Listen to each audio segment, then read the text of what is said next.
All right, good morning and good afternoon, everyone. My name is Jeff Steuben, and I'm the Executive Director of the Cool Roof Rating Council. Thank you for taking time today to join today's webinar. The purpose of this webinar is that I will be reviewing the bylaw amendments on this year's CRRC membership ballot. To start with a few housekeeping items, part of the purpose of today is to give attendees an opportunity to ask questions and ask clarifying questions and have them answered. So we have a Q&A function here on the Zoom, and if you want to submit questions, you can go ahead and submit them at any time. We will pause at the end of each topic. As we sort of go through each of the items, we'll pause, respond to questions. If you have a question that comes up after that, that's okay. You can go ahead and submit it, and we will circle back to that at the end of the presentation. All right, as I mentioned, the purpose of today's call is to describe some of the changes that are up for members' approval on the ballot this year. Our hope here is to inform the members so they understand the changes that are being proposed and have an informed vote on the ballot. The ballot is going out next week on April 10th, so just in about a week here. And then I also want to point out that we will not be discussing the candidates for the Board of Directors election. So this is really just focused on the proposed bylaw amendments. You'll see the candidates in the ballot when that goes out next week. So we'll be going through each of these proposed changes one by one, but basically here are the topics that we'll be reviewing today. We have a change to add the California Energy Commission to the list of non-voting ex officio directors of the CRRC. We have a change that removes restrictions on membership voting for parent and subsidiary companies. We have a change in how members are terminated, including changing the vote from being held by the membership to the board, and to remove a clause that specifies a 6-month timeline. And lastly, a proposed change to expand the CRRC's scope to include the rating of pavement materials in addition to roofs and walls. All right, so the first change is to add the California Energy Commission to the ex officio members of the CRRC Board of Directors. As you may know, the CRRC's product ratings are referenced in California's building code, commonly known as Title 24. Specifically, we are in the energy efficiency portion, the Title 24 Part 6. So the CRRC has long been active in the state of California. We have worked with the California Energy Commission. The CRRC has been the designated supervisory entity for the state of California to provide those ratings for roofing products that's required in the building code. That's been in place since 2001. Since the Energy Commission oversees the updates to the state code, and it's in the interest of the CRRC to ensure that the California Energy Commission is involved in the discussions happening at the CRRC. So this means that the Energy Commission will be aware of any possible program changes on our end, and likewise the CRRC can be made aware of possible changes to the building code. For those of you that have been involved in California building code, you know that it changes basically every 3 years. So there's always something coming around the corner. So our goal here is just to ensure that we have the California Energy Commission at the table to make sure that we're aware of what they're doing and they are aware of what we're doing. So in case you're wondering what it means to be an ex officio director, ex officio directors are guaranteed a place on the board, basically because of their position or because of the entity they represent. In the CRRC's case, ex officio directors cannot vote. So only elected directors can vote on decisions put in front of the board. The role of ex officio directors is just to provide input and participate in discussions. So currently, here are the other non-voting ex officio directors that we have right now. So we have the EPA, We have the Department of Energy, the DOE. We have representatives from both Lawrence Berkeley National Lab and Oak Ridge National Lab, as well as the chairs of all of our committees, and as well as past board chairs of the organization. So this sort of brings us to the end of this first section here, and I'm just going to put the proposed bylaw edit on screen, which is pretty straightforward. So just to add Energy Commission to this list of ex officio directors. Okay, so I will pause here and see if there are any questions. Again, if you think of another question later, feel free to submit it in the Q&A, and we can circle back to this at the end. All right, not seeing any questions right now, so I'm going to go ahead and move on. Okay, moving on to the second ballot item, which is to make the CRRC's membership rules much simpler, essentially to be one member, one vote. So this slide shows a diagram of the current voting restrictions for CRRC members. Essentially, the bylaws currently prohibit multiple member companies in a parent-subsidiary relationship from voting, both voting in the annual election. So this restriction has been in place for many years to prevent vote stacking if you have multiple companies. However, also in the bylaws, all of the subsidiaries can vote regardless of how many there are, provided that the parent company does not vote, which is this sort of the right half of the diagram. So on the left half, you can see either the parent company votes and then the subsidiary cannot vote, or the parent company cannot vote and the subsidiary can. And then in the case of multiple subsidiaries, if the parent company votes, none of the subsidiaries can, or if the parent company does not vote, all of the subsidiaries can vote. So there's a few reasons behind this change. We feel that it makes the rules sort of unnecessarily complicated and can be sort of difficult for members to understand whether or not they are allowed to vote in the CRRC elections. It's also difficult for staff to enforce because of sort of complex and constantly changing ownership structures.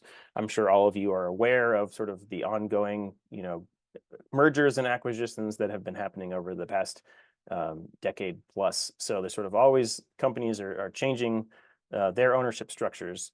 So the proposed change is basically to make it so that the parent company and its subsidiaries can vote. So this, it's pretty straightforward here. So there are sort of existing requirements, right? That you have to be a member in good standing in order to vote. That is unchanged. It's really just this relationship between ownership structures that's changing. So here are the proposed edits to the bylaws. Again, this is fairly straightforward in that it is just removing most of the language in this paragraph, and it's just sort of made much more simple here. All right, so I can pause here and answer any questions. I see one. Many times the parent company is a shell and not active in the business compared to the subsidiary. Is there restrictions around that? I think that's a good question. According to with this change, if the parent company maintains a membership with the CRRC, pays their membership dues, they would be eligible to vote. So basically, any company that is up to date with their membership dues is allowed to vote. A second question here: how are we going to prevent vote stacking? The response to this is basically that with the current restrictions, they're really only changing it by one vote, right? So it's even if you have multiple subsidiaries, that parent company can theoretically have the influence of multiple subsidiaries to vote, and so it's really just changing one additional vote in this sort of ownership structure. So basically, we feel that vote stacking is not really an issue, and basically under the current restrictions, a company that sort of a large company that has multiple subsidiaries can already do that. If they have multiple subsidiaries, so this isn't like a significant change in terms of allowing the votes change. All right, another question. What's to stop a company from creating multiple LLCs and vote hundreds of times? Yeah, I think that's a theoretical issue here. I don't, according to this change, this is not something that would be prevented, assuming that there are members that are in good standing and pay their dues, they would be allowed to vote. I think the answer to that question is more in how membership is approved. And so if all membership applications go in front of the board or the board's executive committee, and so there is a review that happens of people becoming members. And so if a hundreds of LLCs were being submitted as members, I think that would be something that the board would probably have issues with and sort of come up for review. All right, I have another question. Has there ever been a vote that was decided by sort of less than 1 or 2 votes? I don't know that I can answer that question. I don't think so, but I don't have the records of past votes in front of me. All right, how about if a board member's company does this? Well, there's, those are the review of membership applications is reviewed by the whole board. And so there are, 11 voting members on the board, and that would be something that, could, if one company was trying to do something like that, the rest of the board would be the sort of balance against that. All right, lots of good questions on this one. Thank you for submitting those. I'm going to move on, and we can circle back if there are questions later on. All right, so moving on to our third topic. This is a 2-part change in the way that CRRC membership can be terminated. First is the removal of a 6-month delay in termination for not paying membership dues. And the second is changing the vote to remove a member from being conducted by the membership to being held by the board. Okay, so this graph here has a lot of stuff going on here. So the bylaws that currently requires a member to be in default of their dues, quote, for a period of 6 months or longer before they can be terminated. And the way that our legal counsel has interpreted this is that basically when we get to the end of our annual renewals process is when that 6-month requirement starts, that countdown starts. And so you can see here, this is our annual renewals process that starts at the beginning of the year. There are numerous automated emails that go out from our portal.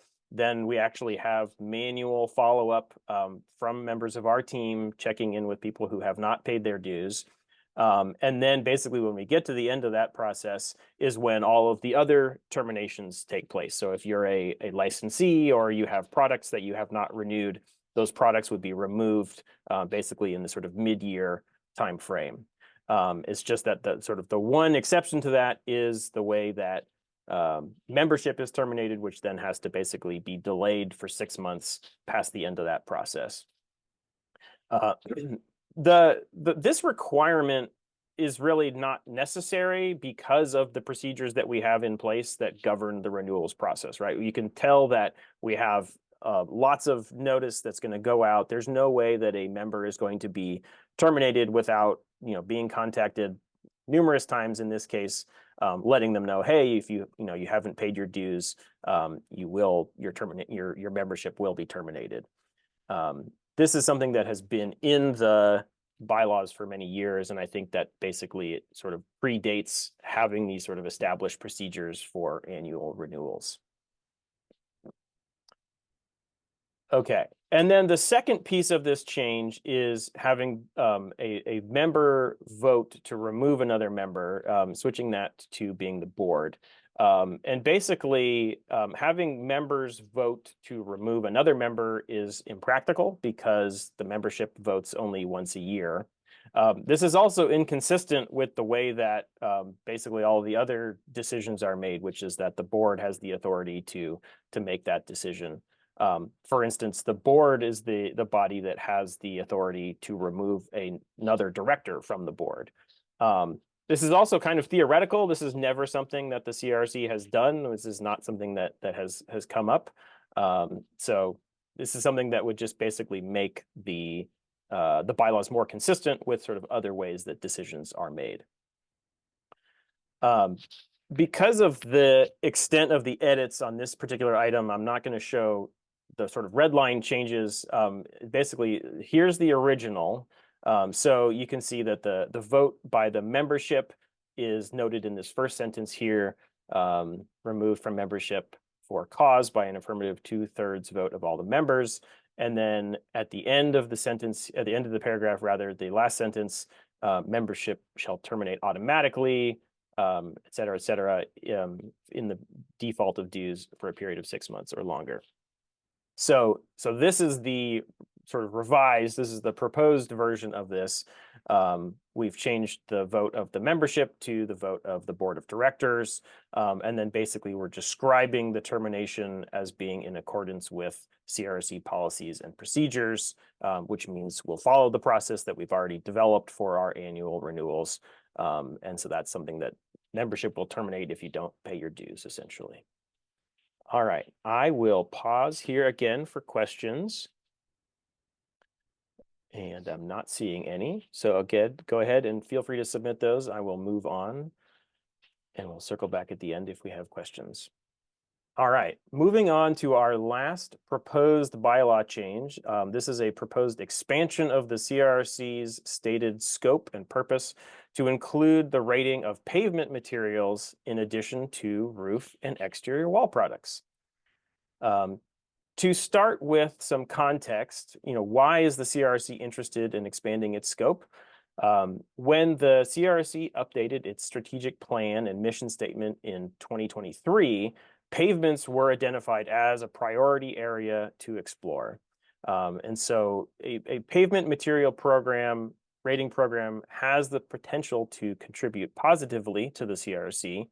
It adds a new source of revenue, it brings in additional stakeholders, and can basically draw more attention back to our existing rating programs, and sort of just support the visibility and the usefulness of the CRRC as a whole.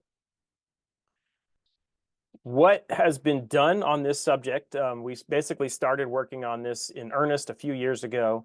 The board initially formed a working group to explore the topic of pavement ratings and basically understand the existing body of research, understand the current market, understand the players that are in it, understand the interest in pavement ratings from stakeholders like cities and municipalities.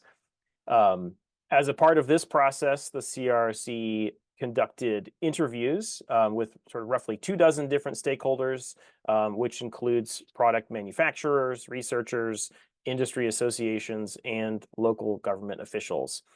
And at the beginning of 2023, I mentioned that the CRRC updated its strategic plan and basically identified this area as something that the CRRC wants to explore.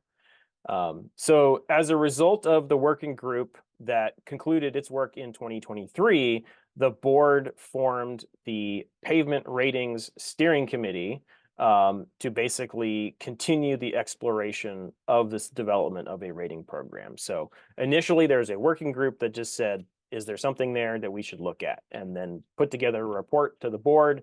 The result of that was the board said, this is interesting. I think there might be something here. Let's keep working on it rather than let's, just stop what we're doing. Let's keep exploring.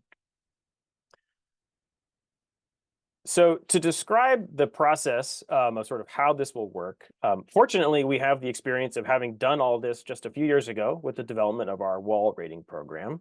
And first off, I want to just point out that it's important that that this program will be independently funded. It will be funded by the participants of that program. This is not going to draw resources from existing programs. And that's the same sort of setup that we did with the wall program. We maintain separate finances. We have separate accounts for the funds associated with this program. What we're asking for sort of right now, up until now, until June, is that the CRRC membership votes to approve these changes to the bylaws and the articles of incorporation. But that does not guarantee that we will create a pavement rating program. The pavement rating steering committee will be responsible for this continued sort of exploration and developing the program and determining whether or not a program is feasible. And so that includes things like, what are the testing requirements? What are the sort of the technical requirements of the program? What is the sort of financial model, sort of determine that it is financially feasible, and determining whether or not there is stakeholder interest. Are there end users that would like to see a rating program for pavement materials, that they're actually going to use it? In which case, that's something that we can provide, and that's going to actually end up being useful. So the steering committee is going to be responsible for sort of looking at all of those things, and then that will come to the board. And the board must have a vote to approve a program if the board thinks that this is viable. And again, that's the same thing that we went through with the wall rating program. So there are a few different edits here that have to be made. The edit to the bylaws is pretty straightforward. Again, here adding just "or pavement" as shown. The articles of incorporation have a few edits as well. So in some cases, we're just adding pavement to the list of surfaces. And then also in these two other cases here, I think sort of editorial changes that just sort of improve the readability, right? So changing roofing and wall to those surfaces rather than extending it out, roofing and wall and pavements. And again, sort of with the item C here, changing roofing and wall to product options. So same meaning, just the editorial improvement in my mind.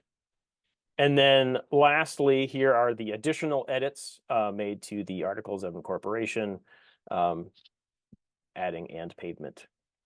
So all of these edits are all sort of made as a package here. These are just to make it consistent throughout these documents, but basically have the same intent to add the scope of to modify the scope to include pavement materials. All right, so that brings us to the end of the presentation, and I will stop here for questions on the last topic, or if there are any other questions, please go ahead and submit them via the Q&A.